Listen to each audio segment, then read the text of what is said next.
Hello everyone, कशात सगळेजण? तर उद्या गणपती बाप्पा येणार आहेत. सगळ्यांची तयारी एकदम जोरात चालली होती. बाप्पाच्या आगमनाची तयारी करण्यासाठी सांगलीच्या बाजारामध्ये खूप गर्दी झाली होती.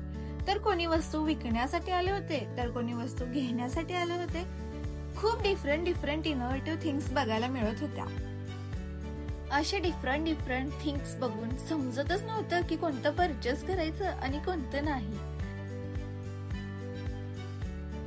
एन्व्हायरमेंट प्रोटेक्ट करण्यासाठी खूप जणांनी मातीचे गणपती देखील बनवले होते आणि ते एवढे छान दिसत होते ना. सिरियसली क्यूट उंदीर मामा आणि गणपती बाप्पा खरंच खूप छान दिसत होते. डेकोरेशन साठी आर्टिफिशियल फ्लावर्स देखील आले होते. ते फ्लावर्स आर्टिफिशियल नसून अगदी रिअल सारखेच फील होत होते.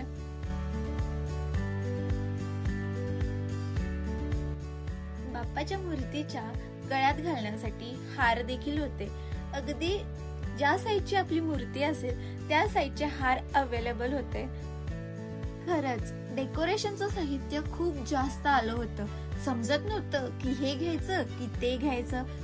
आपल्या जर का बार्गेनिंग स्किल छान असेल ना तर ते कमी रेट करून देखील देत होते. कोणी आर्टिफिशियल फ्लावर घेऊन जात होते तर कोणी रिअल वाले पण.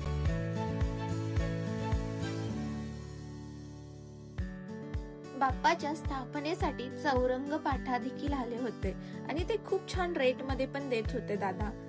एवढ्या साऱ्या मूर्त्या बघून एक चूज करणं किती टफ जात असेल ना. एवढ्या छान मूर्त्या आणि त्यामधली एक चूज करायची. सिरियसली बाप्पाच्या आगमनाचा एक वेगळाच उत्साह असतो. अगदी लहानांपासून ते मोठ्यांपर्यंत बाप्पाच्या आगमनाची वाट पाहतात. मी सुद्धा खूप एक्साइटेड होते.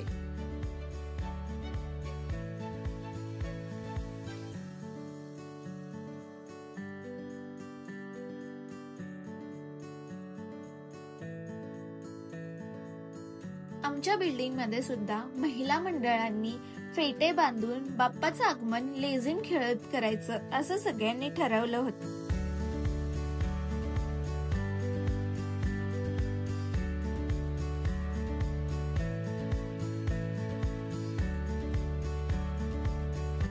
बाप्पाचं आगमन होत होतं आणि आम्ही लेझिम खेळत होतो आणि आमच्या उत्साहाला आणखी जास्त भर घालण्यासाठी वर्ण पाऊस देखील आला. खरंच खूप छान असं वाटत होतं ते सगळं.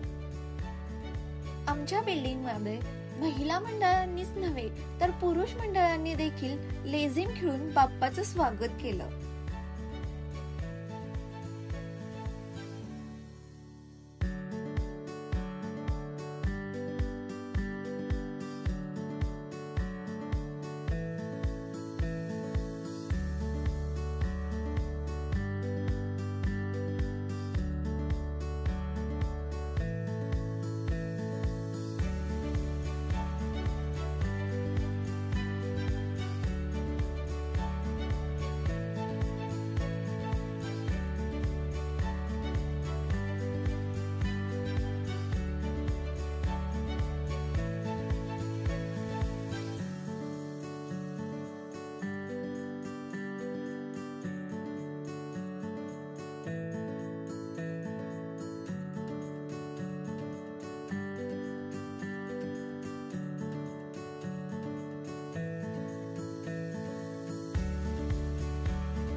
आणि सगळ्यांचं फोटो सेशन चालू झालं.